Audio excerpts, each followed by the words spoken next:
We're going to start in about 5 minutes, so if you want to run get a cup of coffee or a donut or whatever, do it right now.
Louisville.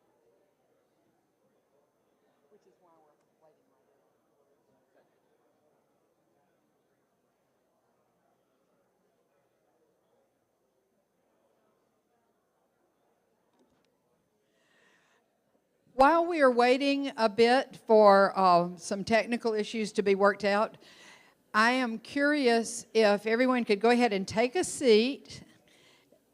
And tonight we are going to Big Car, which is a community arts organization here in Indianapolis. And after that, we're going to have dine-arounds with table topics. But the first thing I need to know is how many people are planning to go to the dine-arounds. If the people who are at tables would stand up if you're planning to go to the dine-arounds, and we could get a quick count.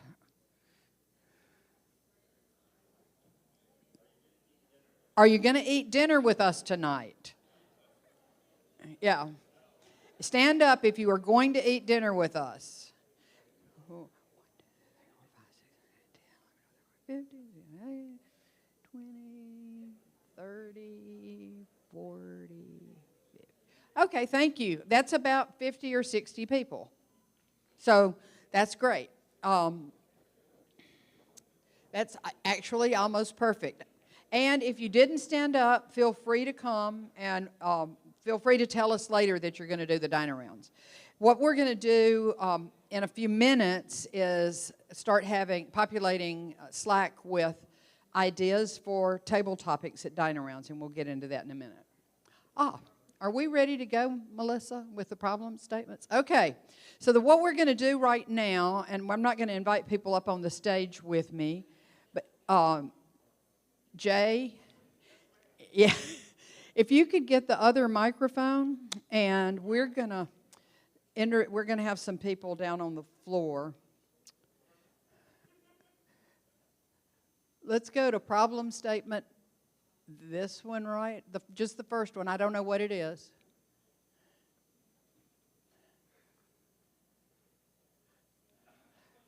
Who wants to volunteer? I've got a name I'm going to call on if nobody volunteers. But who wants to volunteer from Faith on Main Street to tell us just a little bit about your problem statement, what's been happening in your lab? Oh, you've been volunteered, Wendy. Wendy? Hang on a second. Jay's going to bring you the microphone.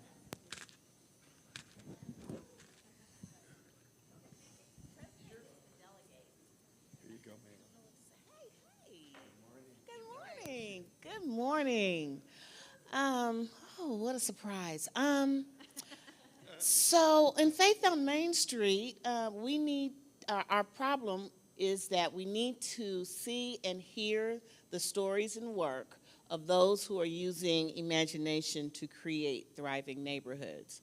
And after kind of editing some things down, we figured that this was the simplest way to express what we were thinking of. And what we're thinking of is that in order to create a thriving neighborhood and a thriving community, you have to hear some stories in the work that's already being done.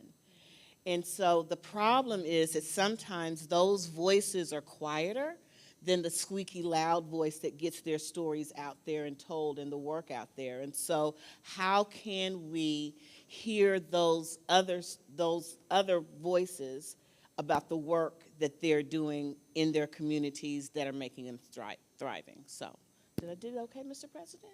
Thank you. Okay. Does anybody from Faith on Main Street want to add to that?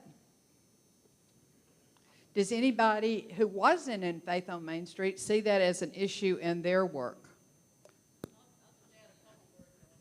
Wait a minute. I got her. Okay. Good morning. You're gorgeous in that mask. This is my mask is in honor of my 92-year-old mother-in-law that I'm going to see this weekend. So just to add on to what Wendy said, our belief was that if people can imagine a new way of doing things because they see and hear these stories of what people are really accomplishing, that is how they step into a new era of how they imagine their role, what they expect of themselves. So just wanted to add that was our sort of underlying belief that was driving our statement. Ann, can you add who you are and what work you do? Oh, yes, pardon me. I'm Ann Evans. I'm from Ashoka, which is a global organization in the social entrepreneurship movement. And we are driving a world where everyone can be a change maker. That's our thing. Thanks, Ann. And Wendy, can you stand back up and tell us who you are and what you do? So I am Wendy Abel. I am the Director of Grants Ministries for TMF, the Texas Methodist Foundation. Yeah. Thank you. Okay, let's see one more, the next one. Church assets in transition. I've got a name written down here. If somebody doesn't volunteer, is it you? Here you go. Who you are, what you do, and then. All right. I misplaced my lanyard, so you'll have to believe me. I'm Aaron Villarreal. I'm from San Antonio, Texas, and I work at the Impact Guild with Sarah here. We're designers, so we wanted to frame this question, this as a design challenge, a question that invites in possibilities and collaboration. So we said, in the context of urgency, how might we assist churches to retain, activate, and steward their assets in alignment with their mission for the sake of place-based community flourishing? Sure. Yeah, so really we said, what are the three things or actions that we're hoping to encourage churches to do to retain, to activate, or to steward their assets? Some of that might be selling off assets. That's a way of stewarding your assets, if that makes sense for your mission. We also find that sometimes churches don't have a clarified mission, or their entire mission has been just gathering in a building, and now when there aren't people to support the revenue that they need to pay for that building, suddenly the mission no longer is sustainable. So what is your actual mission? And we very much believe in place-based, asset-based community development. So what does it look like to care about your geographic neighborhood? If that's where your asset is, if it's land, if it's a building, to say, how does this asset in this space, in this community, add to this community, and what is our mission as a part of this place? Thank you very much. Anyone else from Assets in Transition? Donna Shaper, can you say a little bit about who you are? And Donna Scopper, Bricks and Mortals, New York City. Scopper. Just an add to this. We were very concerned about how urgent this topic is, and therefore we realized we have to go slow and think in long-term ways. Exactly. Let's just let another 50,000 buildings go away next month, and then we'll talk about it. Anybody else resonate with that thing that we've got plenty of time to work on these problems? No. Yeah. What's our next one? Local economic policy. Succinct. Succinct.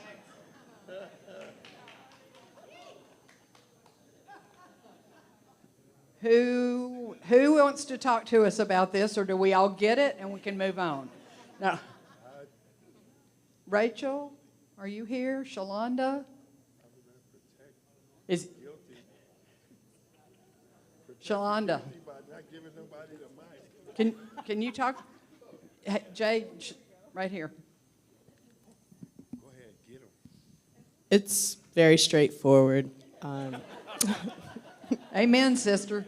And part of how we came to this conversation is that policies in this society have been created for the people and their benefit.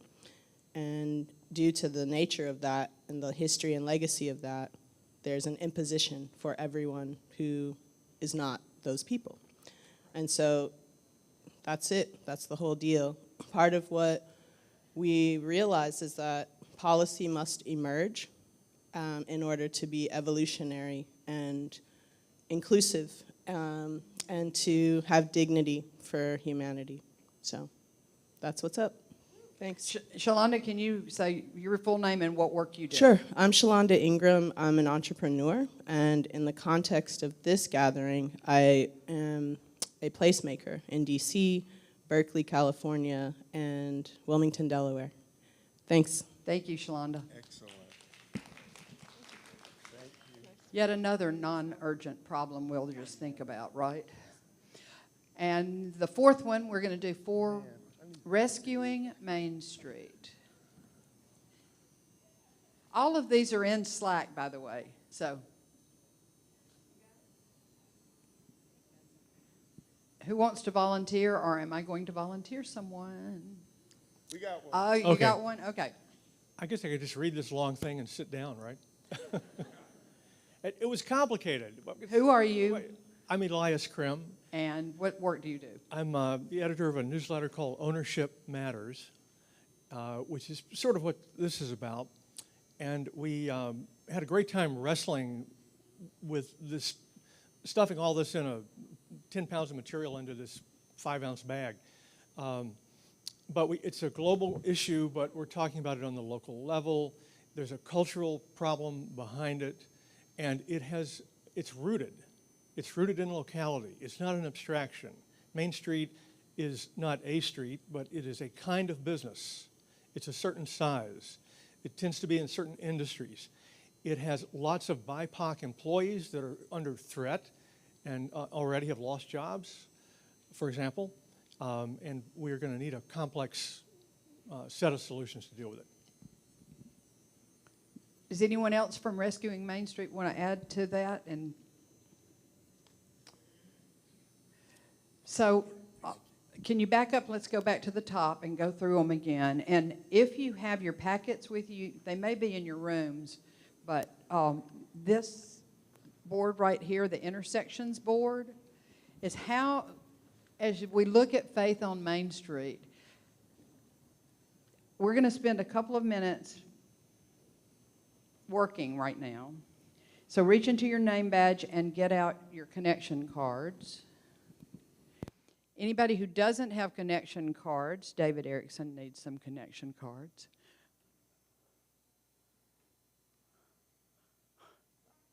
Oh, the banner with the connection. Oh, you do have connection cards. Great. Okay. Get them out and look at the, Melissa, just go back and forth between these four slowly. See if you can write a connection card for how the work you're doing connects with the work that that's happening there.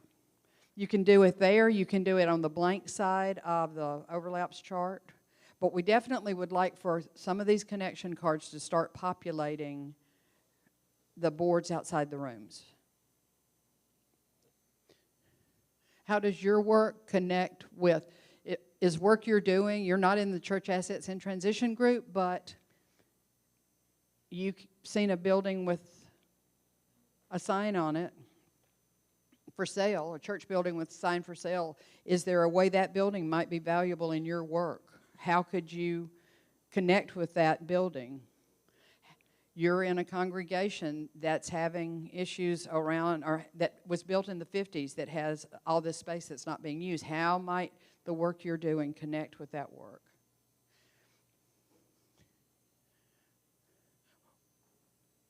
What policies would need to be changed for your work to move forward? How might church people, people of faith, help you do your work?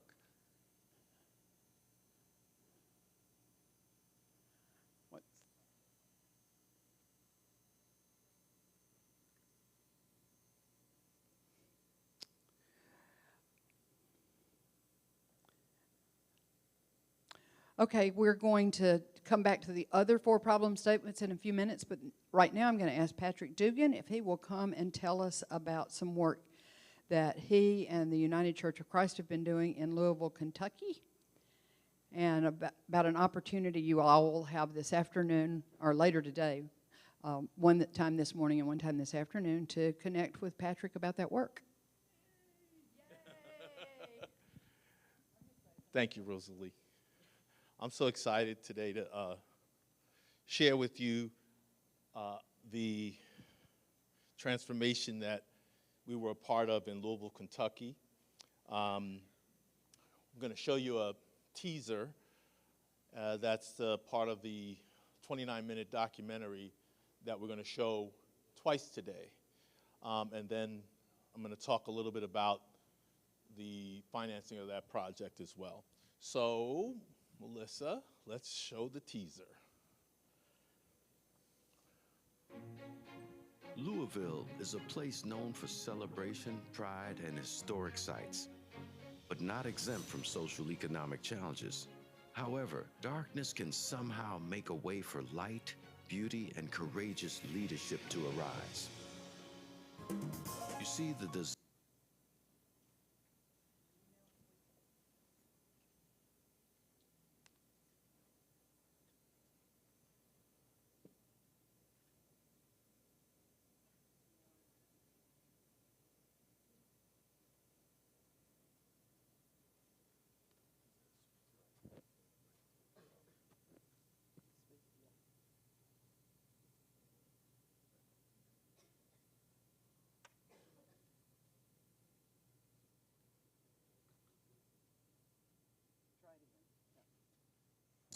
to rebuild this city has produced extraordinary.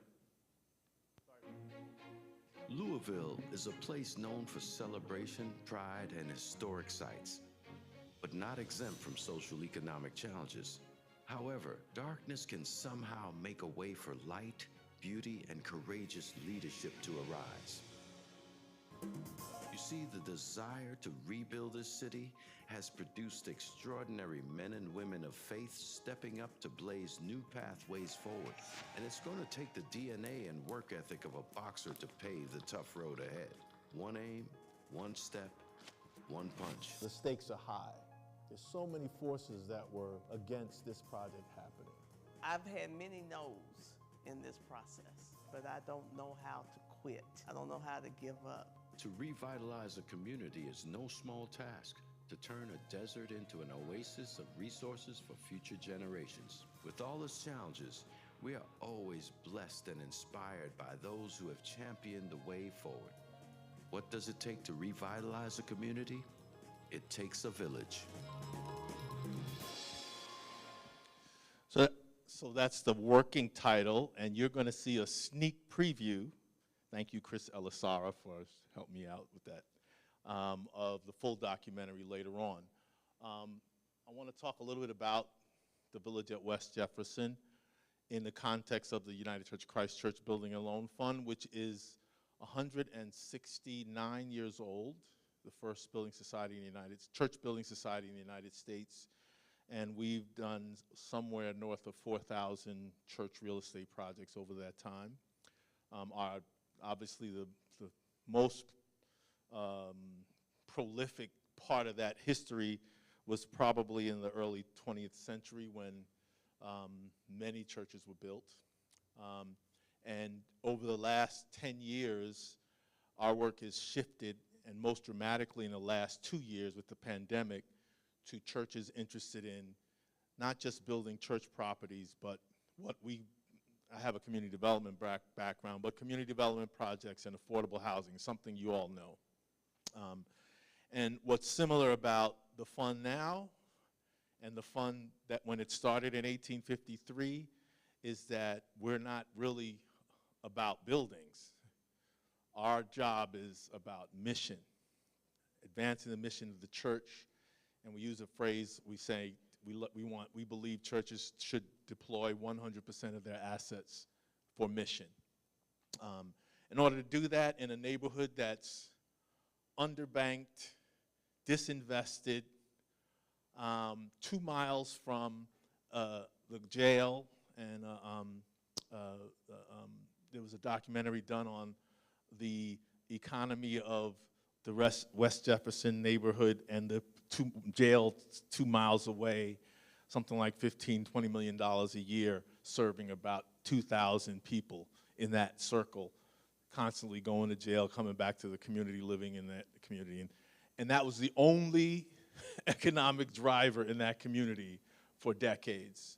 The property, when we got to it, and I'm just going to, you can put up the capital stack now itself. You see per square foot rents, $3.74. So those of you in commercial real estate know that you can't build anything with the construction costs the way they are at $4 a square foot. And those of you can read, I don't have to read them all, I'll just give you some of the detail. Because it was an undervalued market, Church Building and Loan Fund, we served as the best, I guess you could say we were a developer, but we don't develop any other project. We rarely develop ourselves. But we also were guaranteed the loan and guaranteed the New Markets tax credits during the 7-year period. We were able to, it's a small project, it's not even $8 million.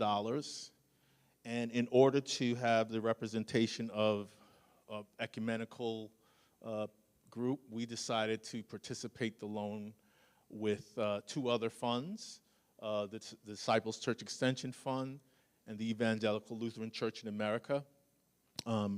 It's important to note that one of the triggers to get the city of Louisville to be on board with this project was when we told them that we were bringing our funds, our 5 funds. There are 5 funds that I work with regularly, collectively bring about $2 billion of assets to the table, and that convinced the city that this was important.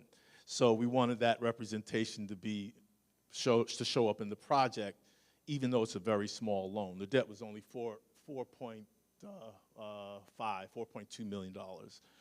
Tax credit equity, we applied 3 times for New Markets tax credits. We were approved 3 times. 2 of the 3 times, I have stories around each one. I won't tell it all, but at the last second, certain decisions were made not to invest in this property. Perhaps it has to do with the fact that it's in the poorest community in Louisville, and many of the folks who do New Markets tax credit deals, they do meet the conditions of New Markets tax credits, but it's easier to do the low-hanging fruit and the large projects. So our project being small and where it was, that's my thinking on why we were, after receiving a letter that you're going to get these tax credits, the final decision was changed. Finally, McCormick Barron, who is a developer of properties across the street, had their division, their New Markets tax credit division, talk to us, and ultimately we received them on the 3rd go-round, which delayed the project construction for 2 years.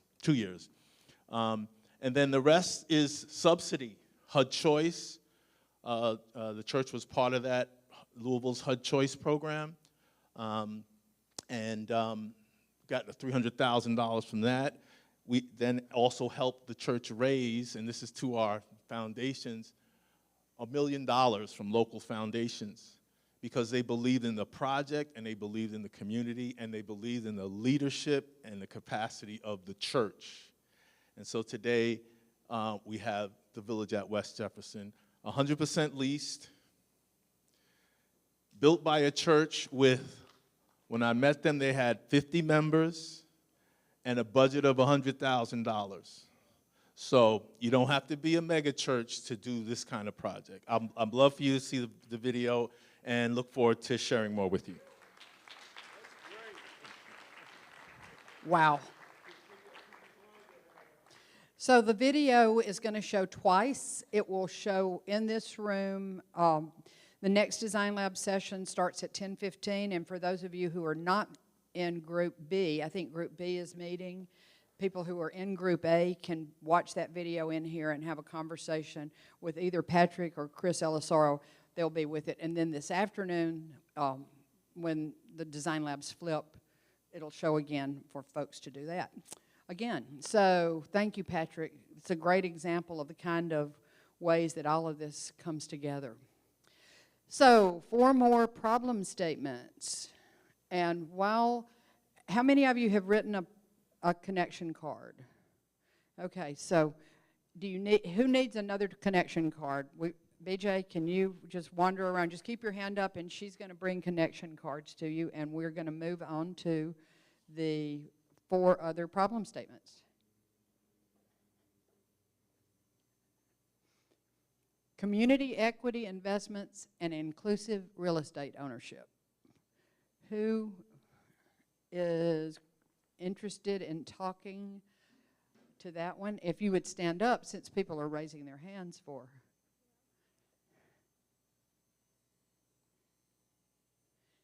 Is Antoine in the room? Okay, somebody from community equity. That was a big group.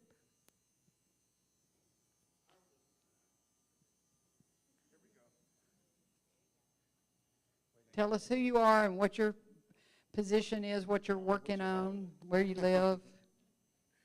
Hi, I'm Ram Gonzalez. I'm from San Antonio, Texas. I lead a community and economic development organization for the west side of San Antonio. And so I'm in the community equity investments and inclusive real estate ownership group. Our problem statement, also phrased it kind of as a question, was how do we subvert racialized capitalism to help those historically marginalized own or control land and assets that will generate wealth? At the end of the day, we equate wealth to owning an asset. And so also understanding that the current system of capitalism is inherently racist in its creation and operation. Now, of course, there's one school of thought, and we spent a lot of time talking about, let's just burn it down. We figured that might be a little bit beyond us in this group.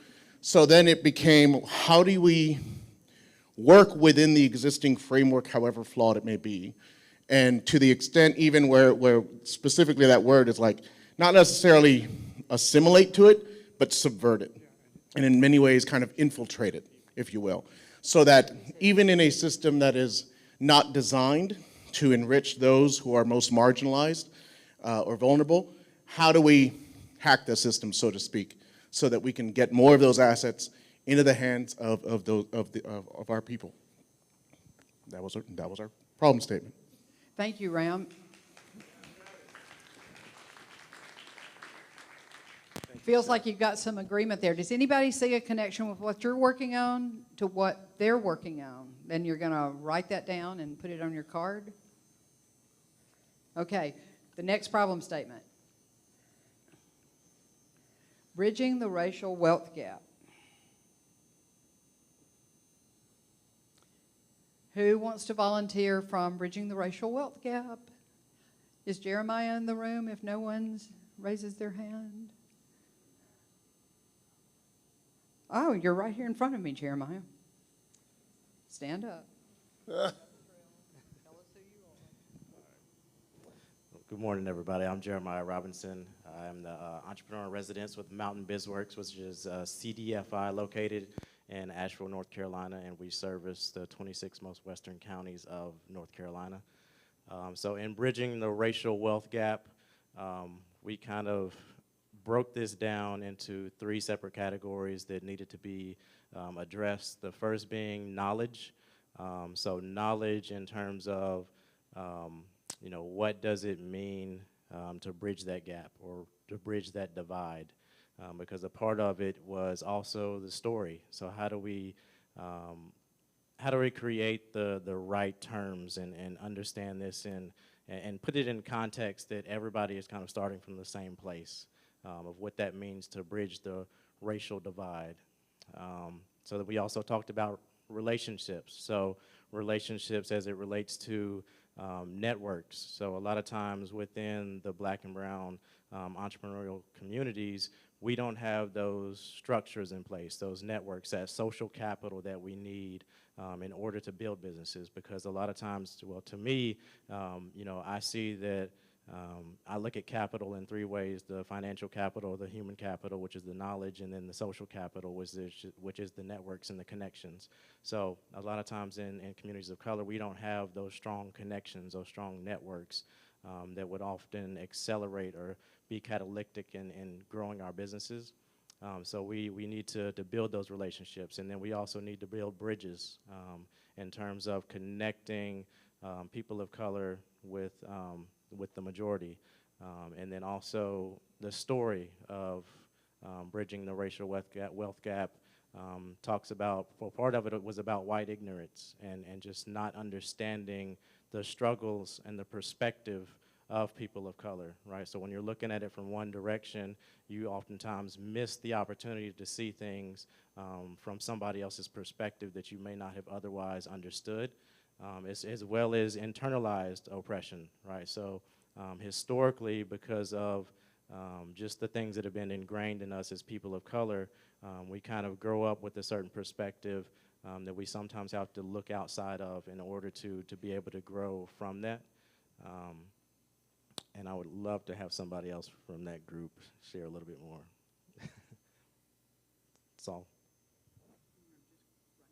Sure. No, I'll do it. You sure? Yeah, it's my job. Sorry.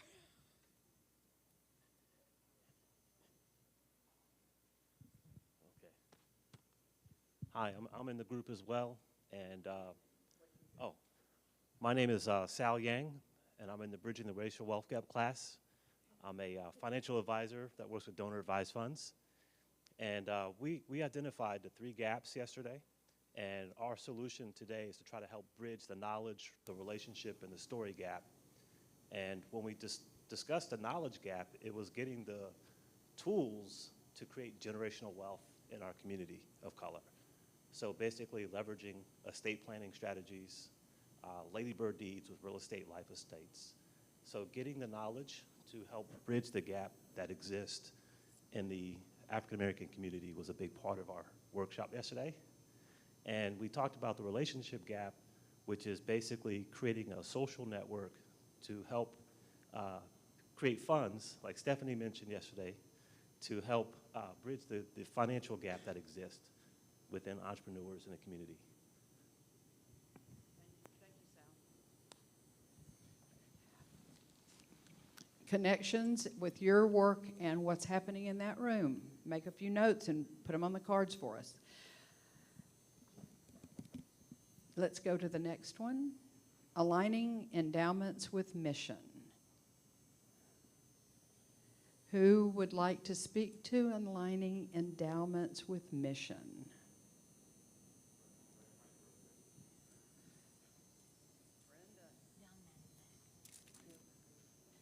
I am Brendan O'Sullivan Hale, Diocese of Indianapolis, and I think ours probably goes across 2 screens, right? Yeah, because there's more of this, but, well, I'll see if I can remember it. So multiple factors and pain points, especially lack of transparency, siloed roles and responsibilities, confusing, opaque, and technical language, lack of inclusion of community members, prevent endowments from actually aligning with their missions. We focused here on a number, and it's a big problem statement, but one of the things that we notice is that there's a lot of mystery around endowments. In fact, endowments are often mysteries to themselves. One of our participants reflected that they don't actually know what they own. And there is also, there are misaligned incentives throughout the endowment system in terms of there being an industry that is built around endowments that is about maximizing return for a given level of risk that does not pay attention to what does it mean to actually have a sufficient return as opposed to a maximum return. There are gatekeepers all along the way of dealing with endowments. So those are gatekeepers in terms of accessing the money, but also gatekeepers in terms of accessing knowledge. So again, you think about the advisory industry, which is in some ways necessary, but also makes itself more necessary by trying to make things complicated. And then all of the endowments are in some way supposed to be invested for the public good, but decision makers around endowments are very often not part of that public whose good is supposed to be supported by those assets. That's not wicked problem at all, is it? Anybody having connections, thinking about how your work connects with that, or ideas for them, or folks that you think need to be connected to it? Write that down. And our last one is Catalytic Capital. I'm going to call on Lindsay.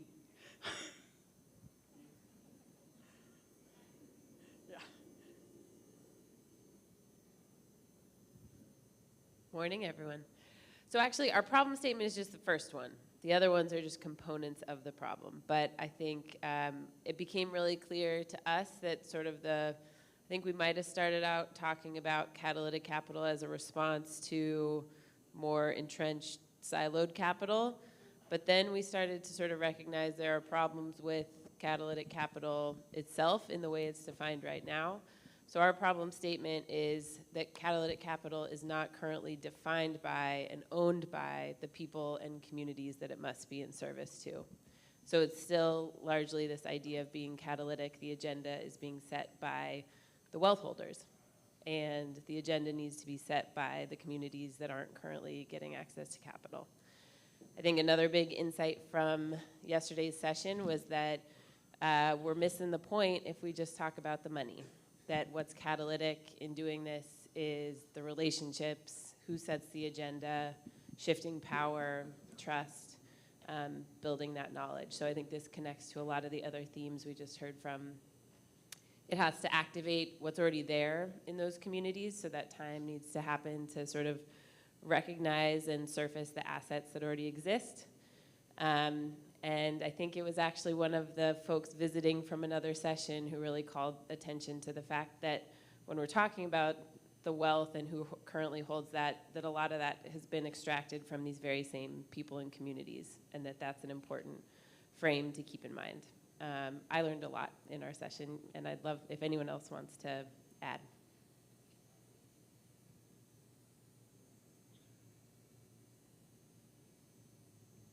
Thank you, Lindsay. Anyone else want to add to that?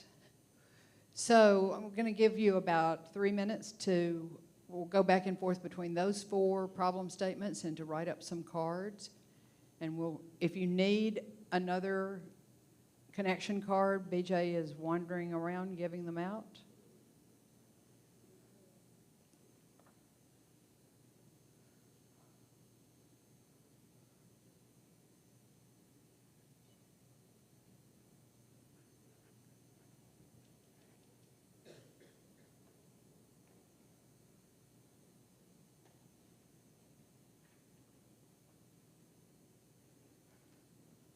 So raise your hands again if you need connection cards.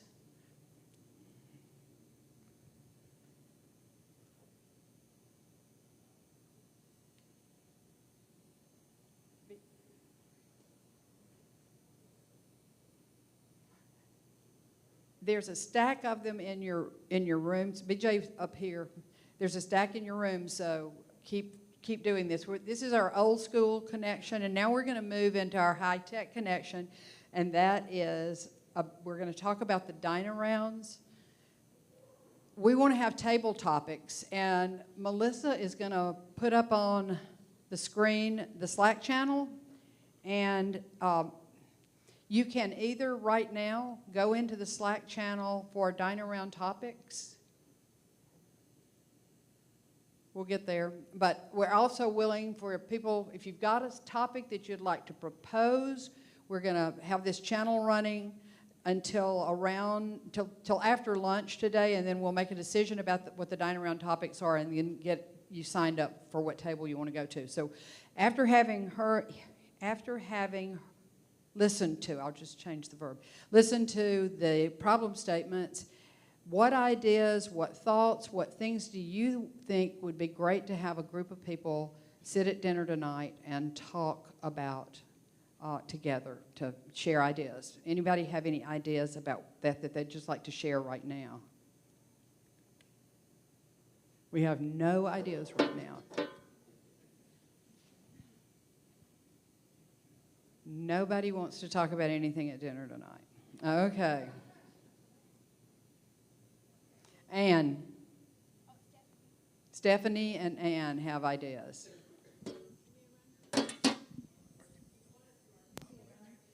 Yes, BJ's coming with a microphone. And she runs, yeah. Melissa will type it in. But if anybody who wants to go into Slack right now and type their own in, you can do it. So my topic falls under the category of prophetic imagination. I would be really interested to talk with people who would like to discuss what is the future that we envision for faith institutions. What roles would they be playing? How do we get from here to there? What are the big shifts we're going to have to make? So I would love to hear a conversation and engage in a conversation on that subject. Thank you, Ann. And Stephanie.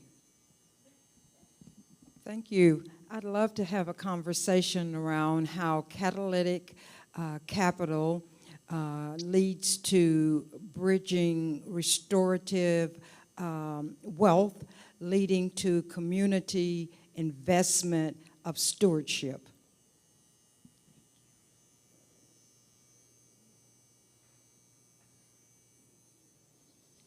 Rachel. I'll admit this is self-serving, but I'd love to have a conversation about how digital tools could help everyone here doing the work that you're doing reach the communities that you want to reach and empower them with the resources and assets that you wish they had access to. Yes. Oh. I guess my interest would be discussing with the church how to engage the church in addressing the affordable housing crisis.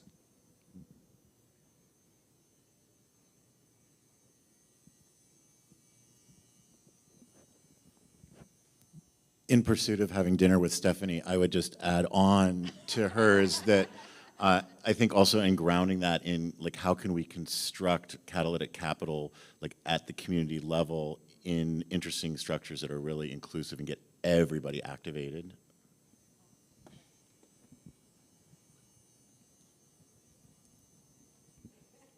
Mine might feed into that, I don't know. I keep thinking about how this intersects with trust-based philanthropy and how it really is about trust the people and they become trustworthy. So how we give that power and the money to the people in the community, and that's how change will really happen. So how can we do that as we come with these thoughts, and how can we bring along investors and foundations and everybody like that to understand that and trust it? I heard we're also asking self-serving questions, so here we are. Yeah. Go Woo, for girl! I threw this in Slack as well, but I said, how might we support the work of those who are currently doing the work of supporting churches, reimagining how they activate their assets and create on-ramps for ownership? Yeah, actually, I have almost the exact same theme as what Aaron was just saying, where there's a handful of projects in the room that are on the ground, hands in the dirt, doing things. It'd be really great to have each one have an opportunity to have a table and then really make a point of having diverse representation from all the different groups. So Catalytic Capital, Endowments, Main Street, Faith, et cetera, all kind of cross-pollinating for each on-the-ground project.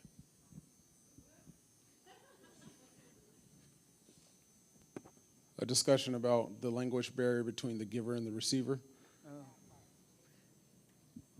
Big time. The language barrier between the giver and the receiver.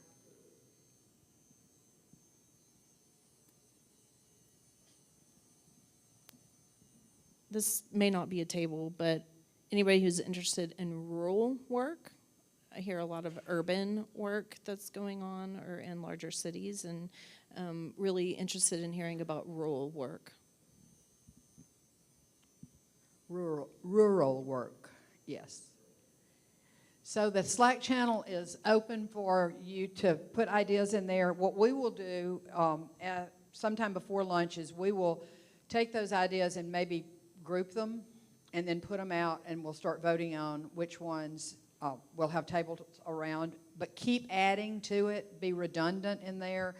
Thumbs up, like them, promote them however you want to in the Slack channel, and we will do our best to put together some tables of you all from different labs and different parts of the country, and we'll have a great dinner tonight.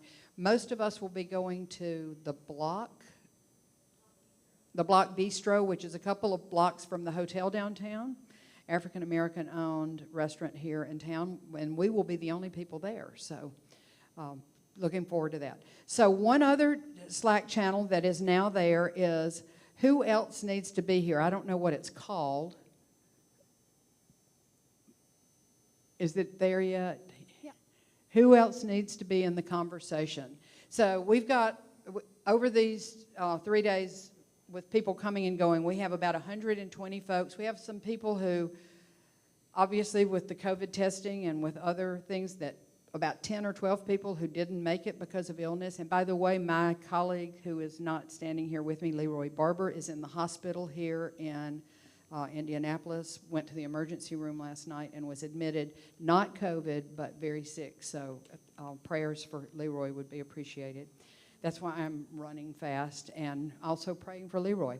But a lot of people are not here. Then a lot of people who wanted to come but couldn't come. So we've got about 300 folks that we already know want to be in this conversation. But between all of you, there are 500, 700, 1,000 people who want to be in this conversation. If you can start populating this with names and email addresses, if you're comfortable giving us their email address, they'll just be send an email saying, do you want to join the conversation? They're not going to be added to a mailing list. Or if you're only willing to give us their name, we'll and where they're working, we'll try to find them. So just populate this so we can start building this conversation. We want to do this again with a lot more people in the room. So help us out on that. So right now, we're going to take a 15-minute break. And the Design Labs B will be meeting. And if the Design Lab leaders for the B Labs would meet with Paula, I think she is still over on the sofa by Kevin. Is that correct? Oh, she's right here in pink. We want to give you a little update on some marching orders for today. And then after they meet with Paula, Design Lab leaders from Group A need to check in with either Paula or me before your group meeting this afternoon. So any good of the order, anybody have anything they want to shout out or? Yes, meet Paula at the registration table if you are a leader of Design Lab B, a leader or a scribe of Design Lab B. Thank you, and we'll see you back in here around 11:30. The ladies' restroom is not available for the next 3 minutes, so you can go upstairs if you need to. Okay. The ladies' restroom downstairs is not available right now. There is one upstairs. It'll be back online shortly. In 3 minutes.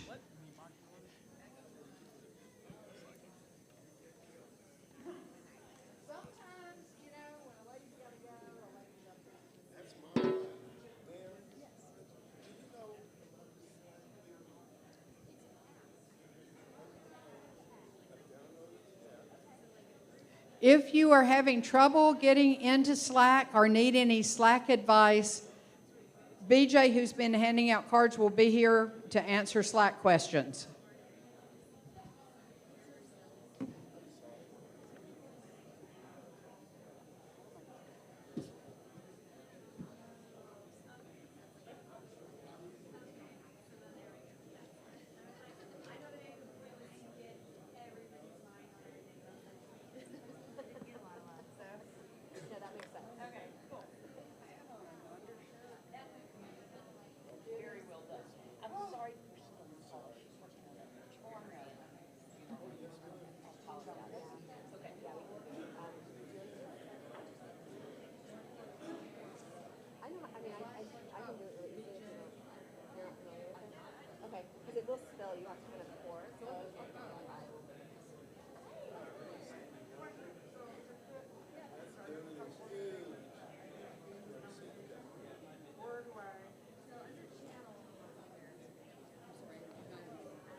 Let us know if the dine around and the who else needs to be here channels are not showing up for you, and we'll get you invited to them.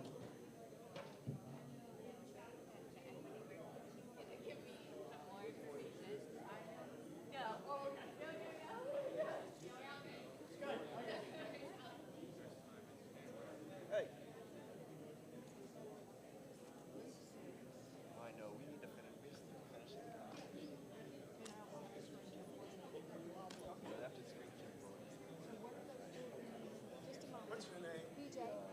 You're awesome. You too. Appreciate it. Yes, ma'am.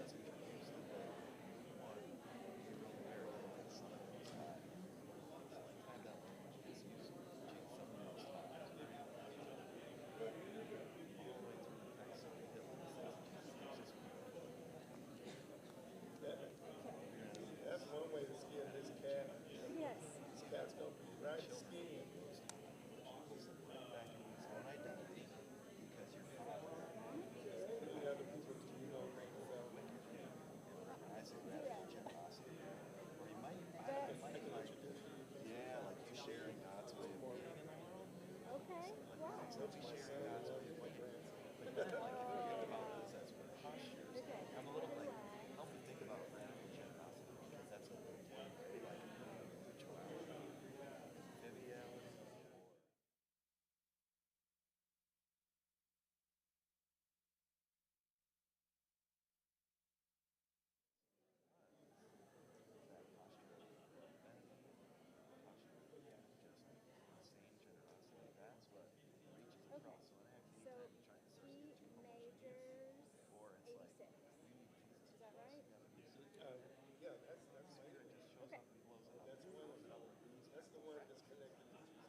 my That's really true. daughter That's in this really true. conversation.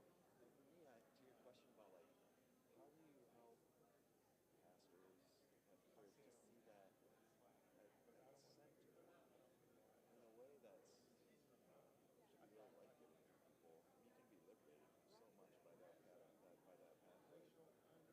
Well, I've never read, I mean, I have a lot of books I've never read. I've never read Professor Yeah, yeah, yeah. And she, Ann Evans Yeah. mentioned those Yeah, words. I right, don't think right, she's necessarily. What is the prophetic and how do we support and empower particularly clergy to do that? But I mean, when we started studying